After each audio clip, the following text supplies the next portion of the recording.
আসসালামু আলাইকুম, কেমন আছেন সবাই? আমাদের আজকের ইংলিশ ক্লাসে আমরা যেটা নিয়ে আলোচনা করব সেটা হচ্ছে fill in the blanks and completing sentence. তাহলে দেখে নেওয়া যাক যে আজকের ক্লাসে আমরা কি দেখব। ফিল ইন দি ব্ল্যাঙ্কস এবং কমপ্লিটিং সেন্টেন্স কিন্তু আমাদের প্রত্যেক পরীক্ষাতেই এসে থাকে, বিসিএসও এর ব্যতিক্রম নয়। আমরা কিছু রুলস দেখব এবং সেগুলো নিয়ে এক্সারসাইজ করব যাতে এই ধারার যে কোশ্চেনগুলো এসে থাকে সেগুলো আমরা ভালোভাবে অ্যান্সার করতে পারি। আচ্ছা, প্রথমে আমরা দেখি যে completing sentence can be completed with this three basic components. একটা হচ্ছে ওয়ার্ড, ফ্রেজ অথবা ক্লজ। ওয়ার্ড মানে তো আমরা জানি শব্দ, ফ্রেজ মানে কি গ্রুপ অফ ওয়ার্ডস, আর ক্লজ মানে কি part of a sentence. Part of a সেন্টেন্সকে আমরা কিন্তু ক্লজ বলে থাকি। অর্থাৎ এই তিনটা জিনিস দিয়ে কিন্তু আমরা একটা সেন্টেন্সকে কমপ্লিট করতে পারি। এরপর কি বলছে, they change according to the meaning and context. অর্থাৎ সেন্টেন্সের মিনিং এবং কনটেক্সটের উপর বেস করে আমরা বুঝবো যে এখানে কি একটা ওয়ার্ড বসবে নাকি একটা ফ্রেজ বসবে অথবা একটা ক্লজ বসবে। ওকে, রুল নাম্বার 1-এ কি বলছে যে relative pronouns who, which, when, whom. এই রিলেটিভ প্রোনাউন্সের ক্ষেত্রে কমপ্লিটিং সেন্টেন্সে নাম্বার ও পার্সন অনুযায়ী পরের ভার্ব চেঞ্জ হয়। রিলেটিভ প্রোনাউন কোনগুলো আমরা আগে দেখেছি, হু, হুইচ, হোয়েন, হুম। এদের ক্ষেত্রে নাম্বার এবং পার্সন অনুযায়ী ভার্ব চেঞ্জ হয়। ব্যাপারটা কেমন? ইট ইজ আই হু। এখন ইট ইজ আই হু, এই হুটার রিলেটিভ প্রোনাউন। এই হুটা কাকে ইন্ডিকেট করছে? আইকে ইন্ডিকেট করছে, রাইট? সো এই আইকে যে রিলেটিভ প্রোনাউনটা ইন্ডিকেট করছে, তাহলে আই অনুযায়ী আই এর যে নাম্বার এবং পার্সন সেই অনুযায়ী কিন্তু ভার্বটা হবে।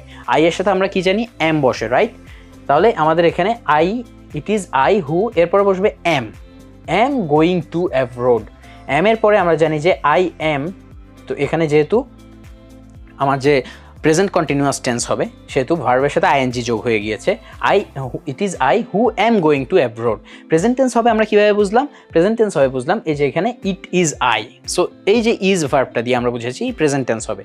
সো এভাবে আমরা যে রিলেটিভ প্রোনাউনটা থাকবে সেই রিলেটিভ প্রোনাউনটা যাকে ইন্ডিকেট করছে তার আমরা এই অনুযায়ী পার্সন এবং নাম্বার অনুযায়ী ভার্বটা ইউজ করব।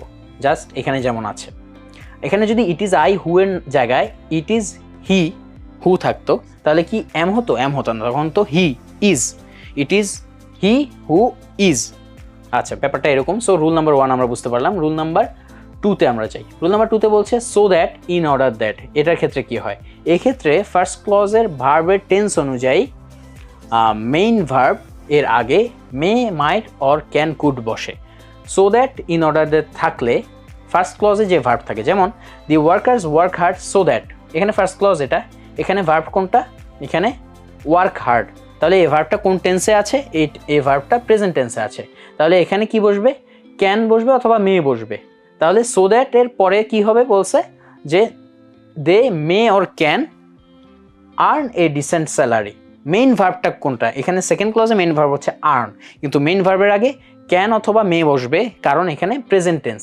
যদি এখানে প্রেজেন্ট টেন্স না থেকে ওয়ার্ক থাকতো অর্থাৎ পাস্ট টেন্স থাকতো তাহলে ওখানে কিন্তু মাইট অথবা কুড বসতো।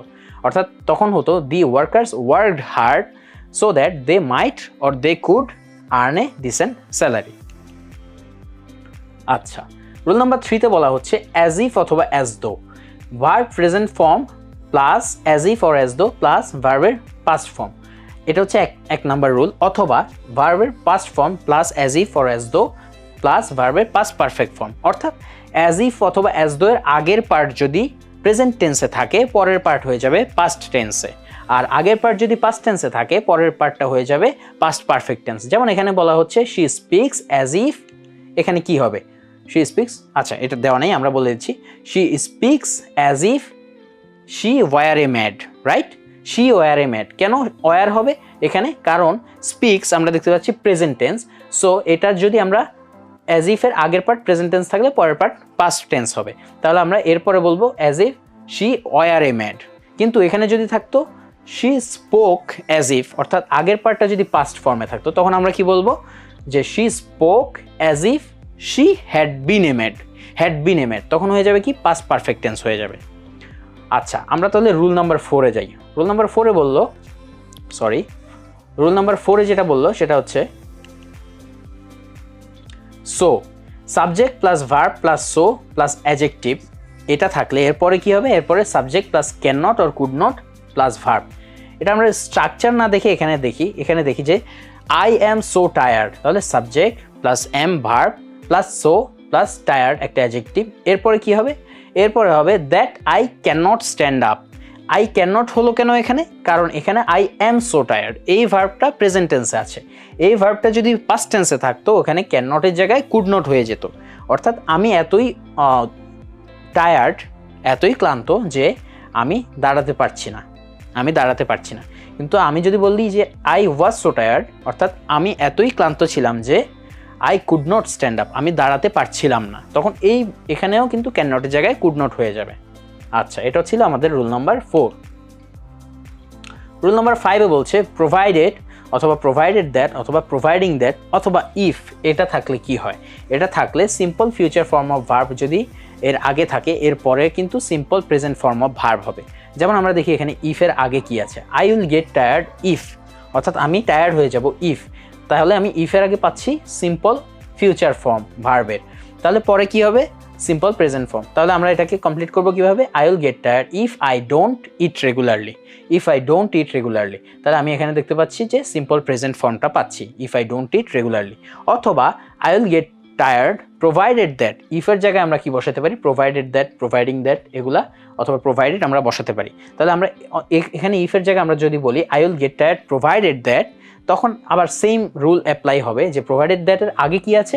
আই উইল গেট টায়ার্ড, অর্থাৎ ফিউচার, আমাদের যে সিম্পল ফিউচার টেন্স, এটার অপোজিট পাশে কি হবে? তাহলে আমাদের সিম্পল প্রেজেন্ট টেন্স হবে, অর্থাৎ I will get tired provided that I don't eat regularly. Same rule এখানেও অ্যাপ্লাই হবে। ওকে, রুল নাম্বার 6 বলছে দো এবং অলদো। দো এবং অলদোর আসলে কখন বসে? দো এবং অলদো বসে যে মেইন ক্লজের সাথে সাবঅর্ডিনেট ক্লজের যদি সম্পর্কটা বিপরীতমুখী হয়। যেমন দো he is poor he is honest, এটা আমরা বলে থাকি। Although he is poor he is honest বলে থাকি। কেন আমরা বলছি? যে সাধারণত যারা পুয়ার হয়ে থাকে তাদের কিন্তু অনেস্টি কাজ করে না। পুয়ার হলেই মানুষ কিন্তু ডিসঅনেস্ট হতে বাধ্য হয়, কিন্তু সে পুয়ার হওয়া সত্ত্বেও সে অনেস্ট। এরকম যখন কন্ট্রাডিক্টরি আমাদের মধ্যে থাকে, দুইটা ক্লজের মধ্যে, একটা সেন্টেন্সে দুইটা ক্লজের মধ্যে কন্ট্রাডিক্টরি সেন্স অথবা অপোজিট সেন্স প্রকাশ করছে, তখন আমরা দো আর অলদো দিয়ে প্রকাশ করে থাকি যে মিনিংটা। যেমন দো হি ওয়ার্কড হার্ড, মানে কি? যে যদিও সে কঠোর পরিশ্রম করেছিল। আচ্ছা, কঠোর পরিশ্রম করলে কি তার সাকসেসফুল হওয়ার কথা না? তার সাকসিড করার কথা না লাইফে? অবশ্যই সাকসিড করার কথা, কিন্তু যেহেতু এখানে দো দিয়েছে তার মানে যেটা করার কথা, যেটা হওয়ার কথা সেটা হবে না, তার বিপরীতটা হবে। তাহলে আমার এখানে কমপ্লিটিং সেন্টেন্স করলে কি হবে?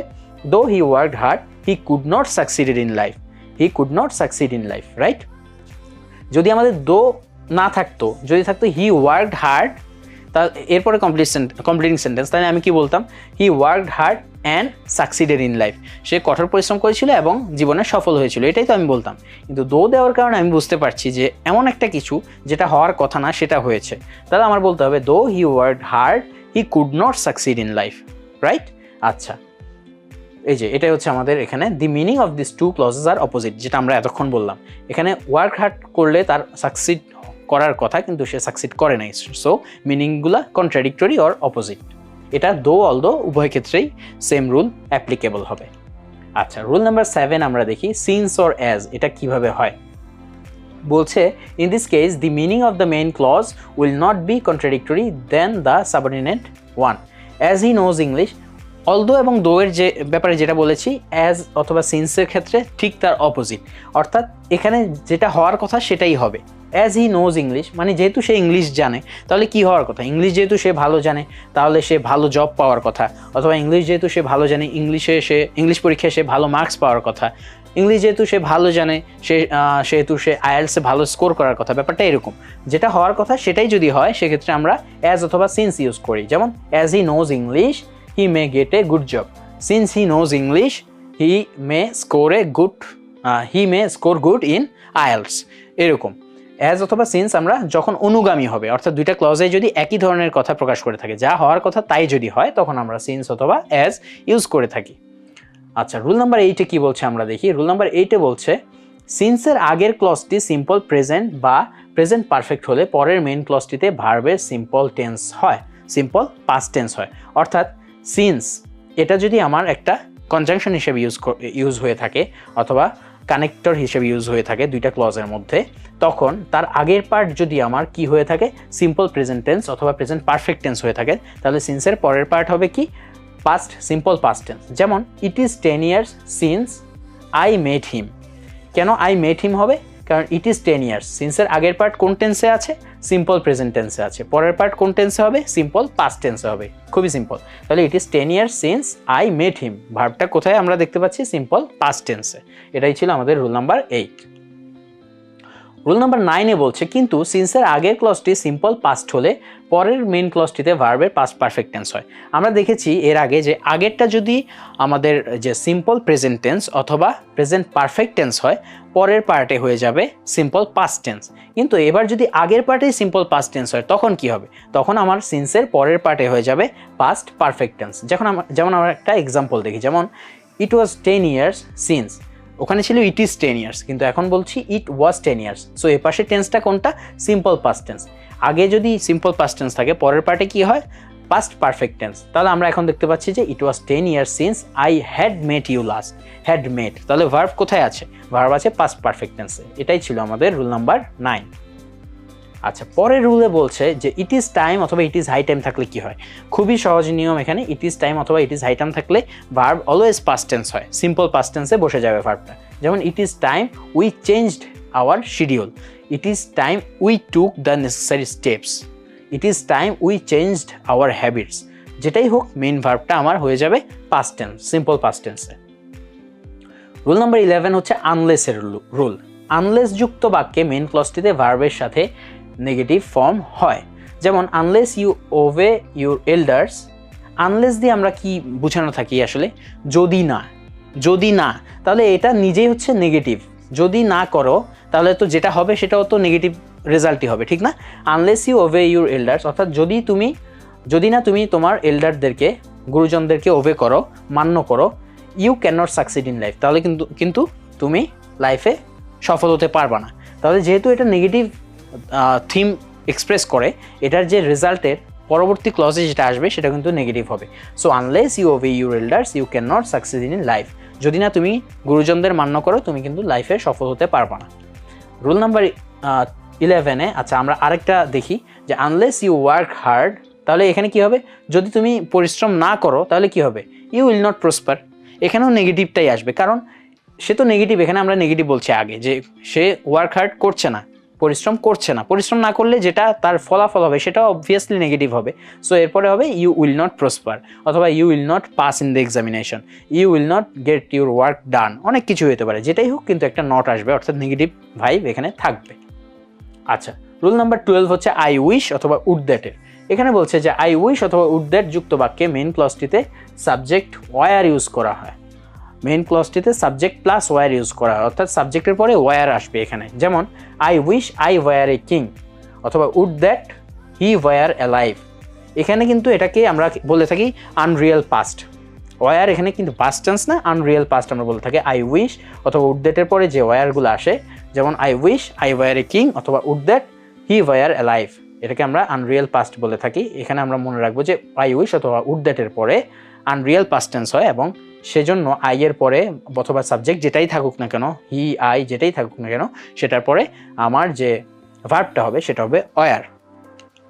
রুল নাম্বার 13 বলছে বিফোর এবং আফটারের রুল। আচ্ছা, বিফোর এবং আফটারের রুলটা আমি খুব ইজিলি এক্সপ্লেন করি। সেটা হচ্ছে বিফোর এবং আফটার যদি তারা কনজাংশন হিসেবে ইউজ হয়, অর্থাৎ তারা যদি সেন্টেন্সের মাঝখানে থাকে, তাহলে বিফোর শব্দের অর্থ কি? বিফোর শব্দের অর্থ হলো আগে। তাহলে বিফোরের আগের পার্ট পাস্ট পারফেক্ট টেন্স হবে, আর বাকি পার্টটা সিম্পল পাস্ট হবে। সিমিলারলি আফটার শব্দের অর্থ কি? আফটার শব্দের অর্থ হলো পরে। তাহলে আফটারের পরের পার্ট পাস্ট পারফেক্ট টেন্স হবে, আগের পার্টটা সিম্পল পাস্ট টেন্স হবে। আমরা দেখি এখন এখানে মিলাই। I had read the letter before. দেখি আমরা বিফোরের আগের পার্টে কি হলো? Had red. তাহলে কি বিফোরের আগের পার্টে পাস্ট পারফেক্ট চলে আসছে, আর পরের পার্টে কি হবে? Just simple past. তাহলে I had read the letter before I burned it. So verb কোথায় আছে? সিম্পল পাস্ট টেন্সে আছে। আমার বিফোর শব্দের অর্থ হলো আগে, তাই এটার আগে হবে পাস্ট পারফেক্ট। আর আফটার শব্দের অর্থ হচ্ছে পরে, তাই আফটারের পরে হবে পাস্ট পারফেক্ট। আমরা আফটারেরটা দেখব। এটা বিফোরেরটা দেখলাম যে বিফোরের আগে হবে পাস্ট পারফেক্ট এবং বিফোরের পরে হবে সিম্পল পাস্ট। আচ্ছা, নেক্সট দেখি যে আমরা আফটারে কি হয়। আফটারের পরের পার্টটা, আফটারের অর্থ কি? পরে। এটার পরের পার্টটা আমরা দেখতে পাচ্ছি আই হ্যাড রেড ইট, অর্থাৎ কি? Past perfect tense. তাহলে আগের পার্ট কি হবে? এক পাশে যদি পাস্ট পারফেক্ট হয়, আরেক পাশে হয় সিম্পল পাস্ট, তাহলে আগের পার্ট হবে সিম্পল পাস্ট। তাহলে I burned the letter after I had red ইট। খুবই সিম্পল, মনে রাখতে হবে যে আফটার মানি পরে, সো আফটারের পরে পাস্ট পারফেক্ট, বিফোর মানি আগে, সো বিফোরের আগে পাস্ট পারফেক্ট, এবং বাকি যে পার্টটা থাকবে সেই পার্টে সিম্পল পাস্ট। ওকে, রুল নাম্বার 14 আমাদের কি বলছে, নো সুনার হ্যাড অথবা স্ক্যার্সলি হ্যাড এটা থাকলে কি হয়।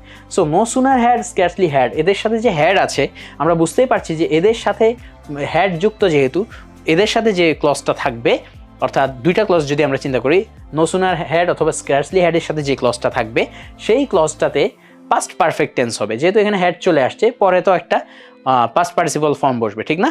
সো এটা একটা পাস্ট পারফেক্ট ফর্ম হয়ে যাবে। তাহলে বাকি ক্লজের বাকি পার্টটাতে কি বসবে? বাকি পার্টটা সিম্পল পাস্ট বসবে। আমরা এতক্ষণ দেখে আসছি যে একটা পার্ট যদি পাস্ট পারফেক্ট হয়, বাকি পার্টটা সিম্পল পাস্ট হয়। সো এখানেও এটাই হবে, no sooner had the doctor gone, এই যে হ্যাড দি ডক্টর গন, তাহলে ভার্ব কোথায় আছে? পাস্ট পারফেক্টে আছে, রাইট? তাহলে পরের পার্টে ভার্ব কোথায় আসবে? সিম্পল পাস্টে যাবে। তাহলে আমরা এটা যদি কমপ্লিট করি, no sooner had the doctor gone then the patient died. আচ্ছা, এখানে অনেকে আমরা ভুল করে থাকি, সেটা হচ্ছে এই দেনটা THAN এর জায়গায় আমরা অনেকে THEN দিয়ে দিই। এটা আমরা কিভাবে মনে রাখবো? এই যে নো সুনার, সুনারটা কোত্থেকে আসছে? সুন থেকে আসছে সুনার, সো এটা কম্পারেটিভ ডিগ্রি, রাইট? তো কম্পারেটিভ ডিগ্রি আমরা যখন ডিগ্রিতে পড়ে থাকি, এক্সারসাইজ করে থাকি, he is taller than me, তখন আমরা কোন দেন ইউজ করি? THAN ইউজ করি, রাইট? সো এখানেও সুনার, যেহেতু আমরা মাথায় রাখবো যে এটা কম্পারেটিভ, এই কম্পারেটিভের জন্য এখানে দেন আসবে, যেটা হচ্ছে THAN। THEN দিলে আমরা তখন এটা বুঝি হচ্ছে তখন, এই দেন দ্বারা আমরা বুঝি তখন, কিন্তু THN মানে চেয়ে, অর্থাৎ যখন কম্প্যারিজন বোঝায় তখন। সো এখানে সুনার থাকার কারণে দেন আসবে THAN, এটা আমাদের মাথায় রাখতে হবে। তাহলে যেহেতু no sooner had the doctor gone, আগের পার্টে যেহেতু চলে আসছে পাস্ট পারফেক্ট, সো পরের পার্টে হবে দি পেশেন্ট ডাইড, সিম্পল পাস্ট।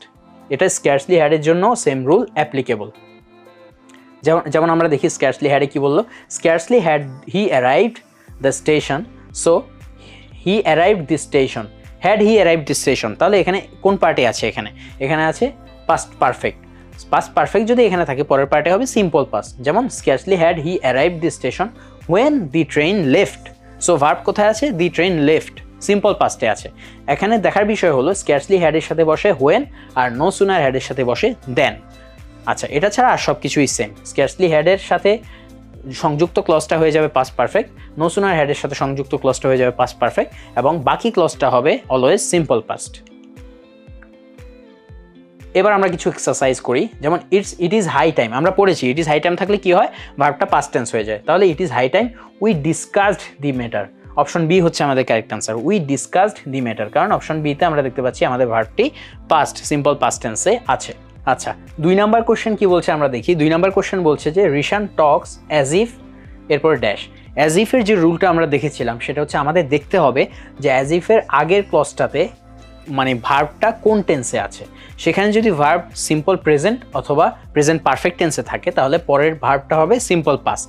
আমরা দেখতে পাচ্ছি এখানে ভার্বটা সিম্পল প্রেজেন্ট টেন্সে আছে, সুতরাং অ্যাজ ইফের পরে হবে সিম্পল পাস্ট। তাহলে আমরা দেখি যে এখানে হি ওয়াজ লেম নাকি হি ওয়ার লেম, দুইটাই সিম্পল পাস্ট, কিন্তু আমরা জানি অ্যাজ ইফের সাথে কখনো ওয়াজ হয় না, অ্যাজ ইফের পরে ওয়ার বসে।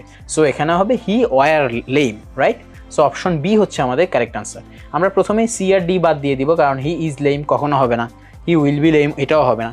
সো এ আর বি এর মধ্যে আমরা দেখব যে দুইটাতেই যদি সিম্পল পাস্ট দেখি, তখন আমাদের মাথায় আনতে হবে যে অ্যাজ ইফের পর কখনো ওয়াজ হয় না, অ্যাজ ইফের পর আনরিয়াল পাস্ট অর্থাৎ ওয়ার হয়। So he were lame, option B হচ্ছে আমাদের কারেক্ট অ্যান্সার। 3 নাম্বার কোয়েশ্চেন কি বলছে? 3 নাম্বার কোয়েশ্চেন হলো স্ক্যার্সলি হ্যাড উই স্টার্টেড। স্ক্যার্সলি হ্যাডের সাথে আমরা যেটা পড়েছিলাম সেটা হচ্ছে স্ক্যার্সলি হ্যাডের সাথে সংযুক্ত ক্লজটা কি হয়? স্ক্যার্সলি হ্যাডের সাথে সংযুক্ত ক্লজটা হয় পাস্ট পারফেক্ট, আর বাকি যে ক্লজটা থাকে সেটা হবে সিম্পল পাস্ট। সো এখানে হ্যাড উই স্টার্টেড, এখানেই তো পাস্ট পারফেক্টটা হয়ে গেছে, তাহলে বাকি যেটা আছে সেখানে হবে সিম্পল পাস্ট। আর স্ক্যার্সলি হ্যাড থাকলে পরে যে কানেক্টর হিসেবে কি আসে? হোয়েন আসে, রাইট? সো এখানে হোয়েন আমরা দেখতে পাচ্ছি অপশন সিতে আছে, অপশন ডিতে আছে, কিন্তু অপশন ডিতে আছে when it had began to rain. So এখানে অপশন ডিতে ভার্বটা কি? পরের ভার্বটা ওরা দিয়েছে পাস্ট পারফেক্ট, কিন্তু হওয়ার কথা কি? পরের ভার্বটা হওয়ার কথা সিম্পল পাস্ট। সো আমাদের অপশন সিতে আমরা দেখি when it began to rain, এখানে হোয়েনও আছে আবার পরের ভার্বটা সিম্পল পাস্টও আছে, সুতরাং দুইটা জিনিসই মিলে গেছে। তাহলে আমাদের কারেক্ট অ্যান্সার হবে option C, when it began to rain. Scarcely had we started when it began to rain.